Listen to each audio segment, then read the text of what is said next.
Hello everyone. तो आज हम एनसीईआरटी क्लास 9 साइंस का चैप्टर 3 एटम्स एंड मॉलिक्यूल्स के कुछ प्रैक्टिस क्वेश्चंस देखेंगे।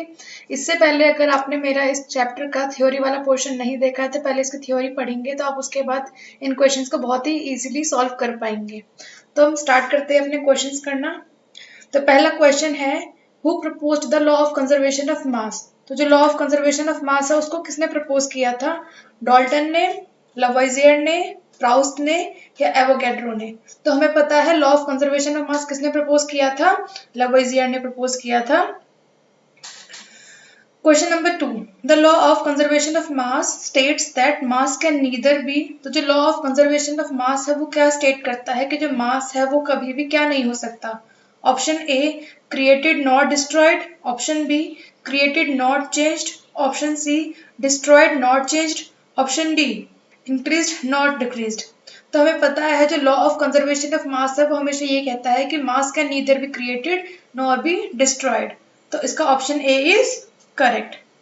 Now question 3, the law of constant proportions was given by. जो लॉ ऑफ कांस्टेंट प्रोपोर्शन था वो किसने दिया था?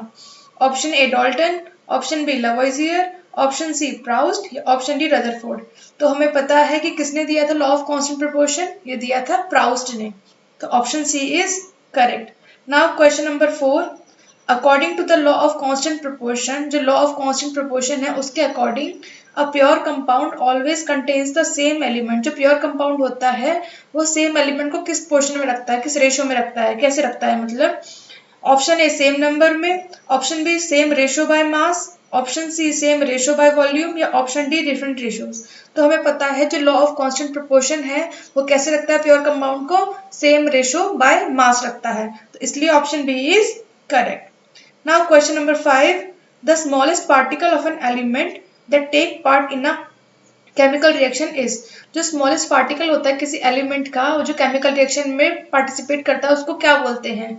Option A molecule, option B atom, option C ion या ऑप्शन डी न्यूक्लियस। तो जो स्मॉलेस्ट पार्टिकल होता है एलिमेंट का उसको क्या बोलते हैं? उसको बोला जाता है एटम बोलते हैं। तो option B is correct. Now question 6, who proposed the atomic theory. जो एटॉमिक थ्योरी थी उसको किसने प्रपोज किया था? Option A Lavoisier, option B Proust, option C John Dalton या ऑप्शन डी एवोगैड्रो। तो हमें पता है एटॉमिक थ्योरी को किसने प्रपोज किया था? जॉन डाल्टन ने प्रपोज किया था। तो option C is correct. Now question 7, according to Dalton's theory, Dalton theory के according atoms of the same element है, जो सेम एलिमेंट के एटम्स होते हैं वो कैसे होते हैं?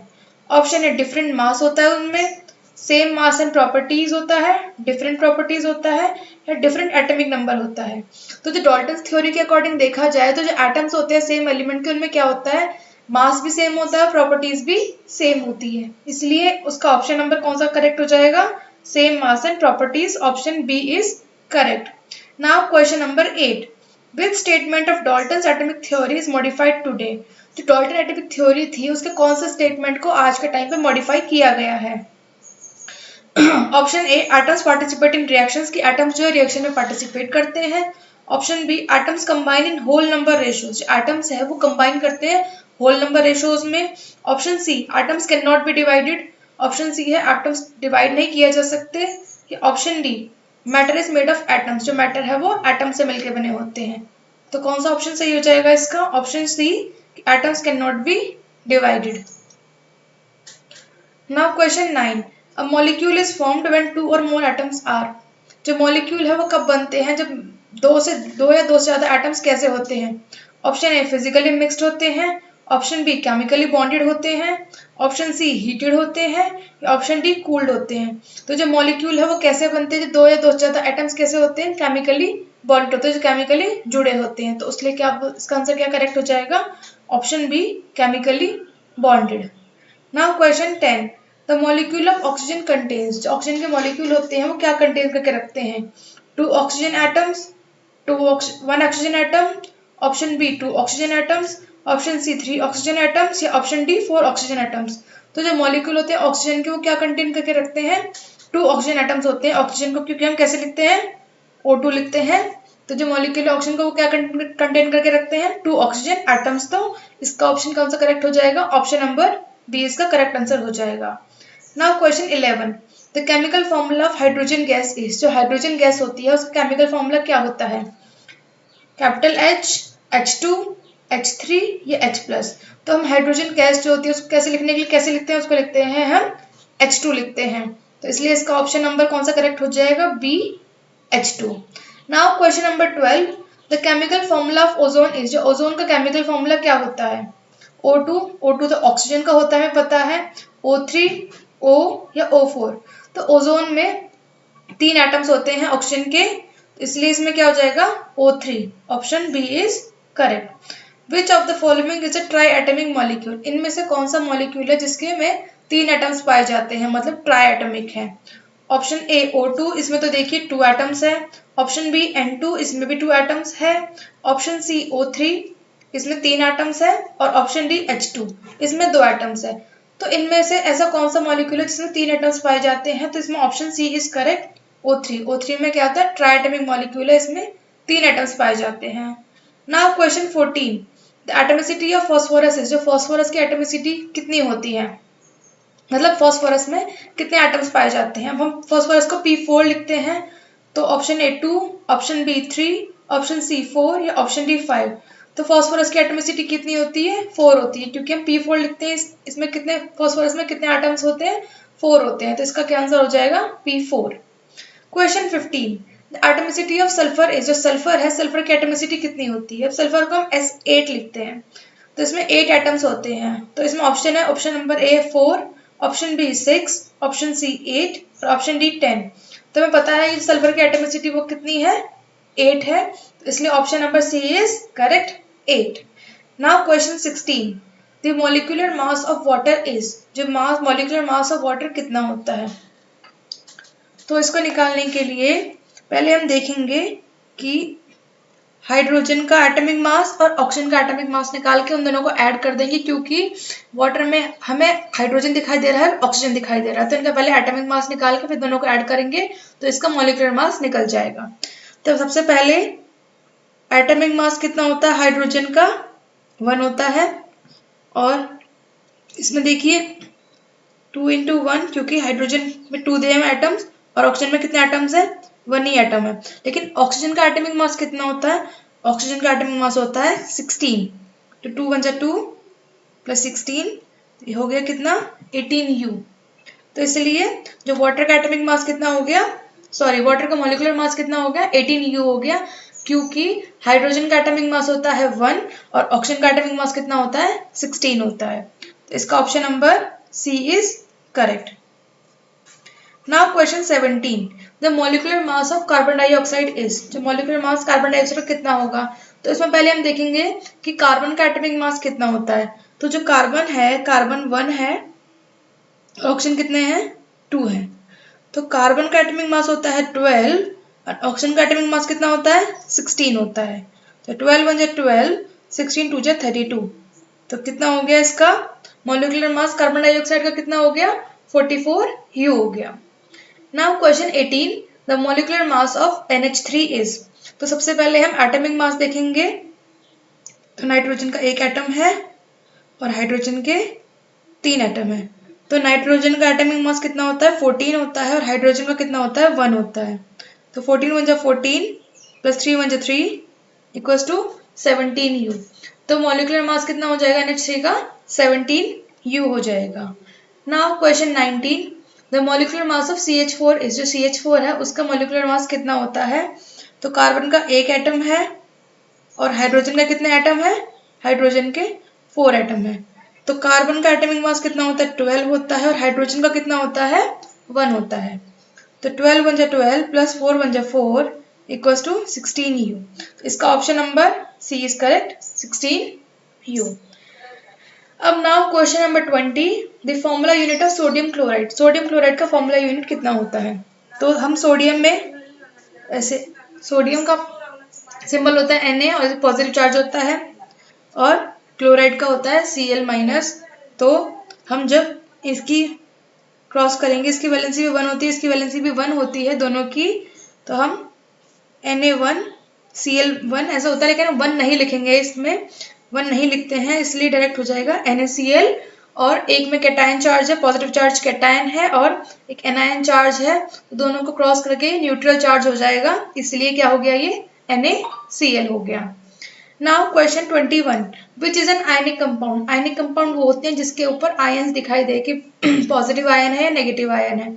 अब देखिए H2O, option B CO2, option C NaCl और ऑप्शन डी NH3। तो हमें इन पूरे ऑप्शन में से सिर्फ ऑप्शन सी ही दिखाई दे रहा है जिसपे कि Na के ऊपर पॉजिटिव चार्ज है और Cl के ऊपर माइनस चार्ज है। तो एक पे कैटायन है और एक पे एनायन है। पॉजिटिव चार्ज वाले को कैटायन बोलते हैं, नेगेटिव चार्ज वाले को क्या बोलते हैं, एनायन बोलते हैं। तो ये क्या हो गया, आयनिक कंपाउंड हो गया, इसलिए इसका option number C is correct. Question number 21 का आयनिक कंपाउंड क्या है, NaCl है। Now question 22, the formula of calcium chloride is. जो कैल्शियम क्लोराइड का फॉर्मूला कितना होता है, तो कैल्शियम का सिंबल कितना होता है, Ca होता है, क्लोराइड का सिंबल Cl मतलब क्लोरीन का सिंबल। अब कैल्शियम की वैलेंसी कितनी होती है, 2 होती है और ये प्लस चार्ज आता है इस पे, और क्लोरीन की कितनी होती है, 1 होती है। अब जब इनको क्रॉस करेंगे हम तो ये कितना बन जाएगा, Ca1 Cl2 बन जाएगा, और एक पे कैटायन चार्ज और एक पे एनायन चार्ज है, तो क्रॉस करने के बाद क्या हो जाएगा, चार्ज न्यूट्रल हो जाएगा। तो और इसमें 1 लिखने की जरूरत नहीं है हमें, तो इसलिए अब क्या हो जाएगा इसका CaCl2 हो जाएगा फॉर्मूला किसका, कैल्शियम क्लोराइड का। तो इसमें ऑप्शन फर्स्ट में CaCl दिखा हुआ है, ऑप्शन बी CaCl2 दिया हुआ है, ऑप्शन सी में Ca2Cl दिया हुआ है, ये गलत दिया हुआ है, और ऑप्शन डी में तो दोनों में ही 2 2 दिए हुए हैं, दोनों में 2 2 एटम्स दिए हुए हैं, लेकिन ऐसा नहीं होता है। इसका कौन सा ऑप्शन सही है, option B is correct, CaCl2। Now question 23, the valency of calcium is, कि कैल्शियम की वैलेंसी कितनी होती है। मैंने आपसे बोला भी था जब मैं इस चैप्टर की थ्योरी पढ़ा रही थी कि इनकी वैलेंसी को आप याद कर लेना, तो आपको इजीली याद हो जाएगी, इसमें कोई बहुत बड़ी बात नहीं है। तो option A 1, option B 2, option C 3 या ऑप्शन डी 4। तो जो कैल्शियम की वैलेंसी कितनी होती है, कैल्शियम की वैलेंसी होती है 2, तो option B is correct. Now question 24, the valency of aluminium is, aluminium की वैलेंसी कितनी होती है, option A 1, option B 2, option C 3 और option D 4।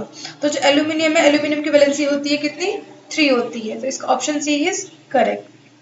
Now question 25, the formula of aluminium oxide is, aluminium oxide का formula क्या होता है। तो एल्यूमिनियम ऑक्साइड का फॉर्मूला निकालने के लिए हम पहले एल्यूमिनियम का सिंबल Al होता है और ऑक्सीजन का सिंबल O होता है। एल्यूमिनियम की वैलेंसी होती है 3+, अभी हमने पढ़ा है ऑक्सीजन की कितनी होती है, 2 होती है और माइनस में होती है। जब हम क्रॉस करेंगे इनको तो Al तो 2 के साथ आ जाएगा और O के साथ आ जाएगा, 3 के साथ आ जाएगा।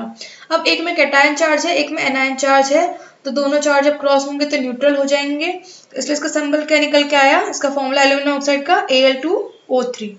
तो ऑप्शन ए में AlO दिया हुआ है, ऑप्शन बी में Al2O दिया हुआ है, इसमें 3 नहीं लिखा हुआ है, गायब है इसमें से 3, ऑप्शन सी AlO2 और ऑप्शन डी Al2O3।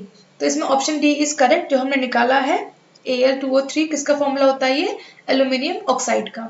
अब question 26, the valency of sulphate ion is, जो वैलेंसी कितनी होती है सल्फेट आयन की, option A 1, option B 2, option C 3 और ऑप्शन डी 4। तो जो सल्फेट आयन है उसकी वैलेंसी कितनी होती है, उसकी 2 होती है, तो इसका option B is correct. Question number 27, the atomic mass of chlorine is approximately, जो क्लोरीन होता है उसका एटॉमिक मास कितना होता है, 17U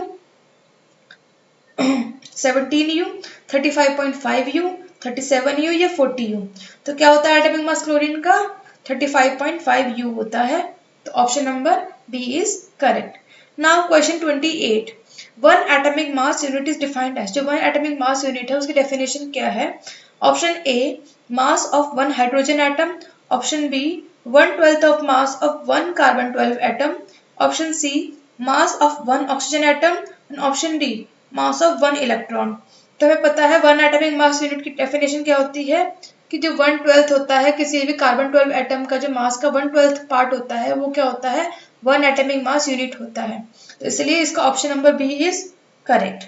now question 29, 1 mole of any substance contain, किसी भी सब्सटेंस का 1 मोल होता है उसके अंदर कितने पार्टिकल्स होते हैं, ऑप्शन ए 6.022 into 10 की power 20 particles, option B 6.022 into 10 की power 22 particles, option C 6.022 into 10 की power 23 particles, option D 6.022 into 10 की पावर 24 पार्टिकल्स। तो हमें पता है किसी भी सब्सटेंस के 1 मोल के अंदर कितने पार्टिकल्स होते हैं, 6.022 into 10 की power 23 particles, option C is correct. Now question 30, the number 6.022 into 10 की पावर 23 जब हमने निकाला था उसको क्या बोला जाता है, उस नंबर को क्या बोलते हैं? Option A atomic number, option B Avogadro constant, option C mass number या ऑप्शन डी मॉलिक्यूलर नंबर। तो जो नंबर होता है 6.022 इंटू 10 की पावर 23 इसको क्या बोला जाता है? इसको बोलते हैं एवोगैड्रो कांस्टेंट। तो option B is correct. Now question 31, the SI unit of amount of substance is, जो अमाउंट ऑफ सब्सटेंस होता है उसकी एसआई यूनिट कितनी होती है? Option A gram, option B kilogram, option C mole या ऑप्शन डी किलो लीटर।